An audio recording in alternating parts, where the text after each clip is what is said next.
Hello नमस्कार दोस्तों, 30 minute GS में आपका एक बार फिर से बहुत बहुत स्वागत है। तो जंतु प्रजाति हो गई थी, पादप प्रजाति में सिर्फ 2 ही प्रजातियां थी, इसलिए ये वीडियो ऐसे ही बनाए दे रहे हैं। आपको चैनल को सब्सक्राइब नहीं किया तो सब्सक्राइब कर लीजिए। तो रेड सैंडर्स यानी कि लाल चंदन, जो आपने सुना होगा पुष्पा मूवी में, तो राजस्व आसूचना निदेशालय DRI ने ऑपरेशन रक्त चंदन के तहत 11.7 करोड़ रुपए मूल्य के लाल चंदन जब्त किए हैं। विदेश व्यापार नीति के तहत भारत से इसका निर्यात प्रतिबंधित है। संरक्षण स्थिति EN यानी कि इंडेंजर्ड की श्रेणी में आता है, IUCN की, और साइट्स के परिशिष्ट 2 में आता है।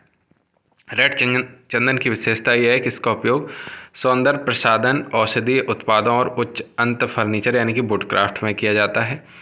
बजरी युक्त दोमट के साथ अच्छी जल निकासी वाली लाल मिट्टी इसकी खेती के लिए उपयुक्त होती है। यह शुष्क गर्म जलवायु में अच्छी तरह से पुनर्जीवित होता है। कोई ये फालतू बातें नहीं, ये आपको याद रखनी है। इसके विकास के लिए सालाना 800 मिलीमीटर से 1000 मिलीमीटर यानी कि 80 से 100 सेंटीमीटर तक वर्षा की भी आवश्यकता होती है। पर्यावास यानी कि कहाँ ज़्यादा पाया जाएगा, तो आंध्र प्रदेश के पूर्वी घाट क्षेत्र के जंगलों में एक विशिष्ट क्षेत्र के लिए एक स्थानिक प्रजाति है। इसके बाद नील कुरंजी की बात कर लेते हैं। ये आपको कलर दिख रहा होगा, ये है नील कुरंजी।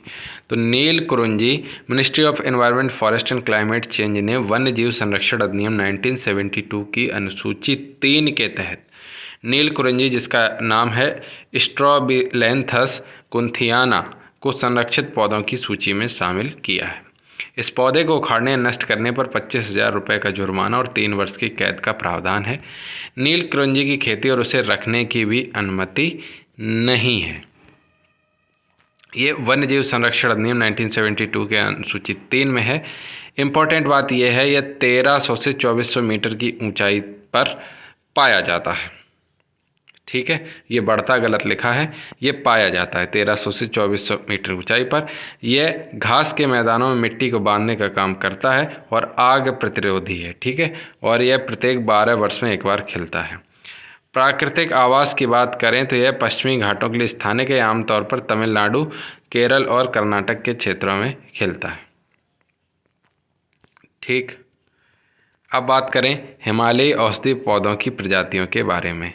तो हिमालय की औषधि पौधों को 3 प्रजातियां IUCN की रेड डेटा लिस्ट में शामिल कर ली गई हैं। एक है मेजोट्रोपिस पैलिटा, याद रखना क्रिटिकली इंडेंजर्ड है, उत्तराखंड के लिए स्थानिक प्रजाति है। इनकी पत्तियों से निकाले गए तेल में मजबूत एंटीऑक्सीडेंट होते हैं, जो दवा उद्योगों में सिंथेटिक एंटीऑक्सीडेंट के लिए प्राकृतिक विकल्प हो सकते हैं। कौन सा? मेजोट्रोपिक पैलिटा। इसके अलावा फ्रिटिलोरिया सिरोसिस, ये भी वल्नरेबल की श्रेणी में है। ये ब्रोंकियल विकारों और निमोनिया के उपचार में प्रयोग होता है, फ्रिटिलोरिया सिरोसिस।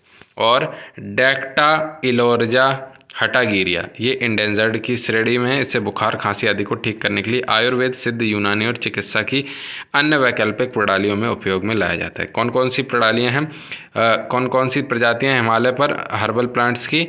मेजोट्रोपिस पैलिटा, जो कि क्रिटिकली इंडेंजर्ड है। इसके अलावा फ्रिटिलोरिया सिरोसिस, जो कि वल्नरेबल है, और डेक्टाइलोरिया हटागिरिया इंडेंजर्ड में है। तो खांसी बुखार के लिए डेक्टाइलोरिया हटागिरिया का उपयोग, और ब्रोंकियल विकार और निमोनिया के लिए फ्रिटिलोरिया सिरोसिस, और मेजोट्रोपिस पैलिटा होता है जो एंटीऑक्सीडेंट का काम करता है। तो ये वीडियो होता है यहाँ पर समाप्त। 1 वाला हम आपको करा चुके हैं, बाकी जो भी इम्पोर्टेंट होगा वो कंप्लीट करा देंगे।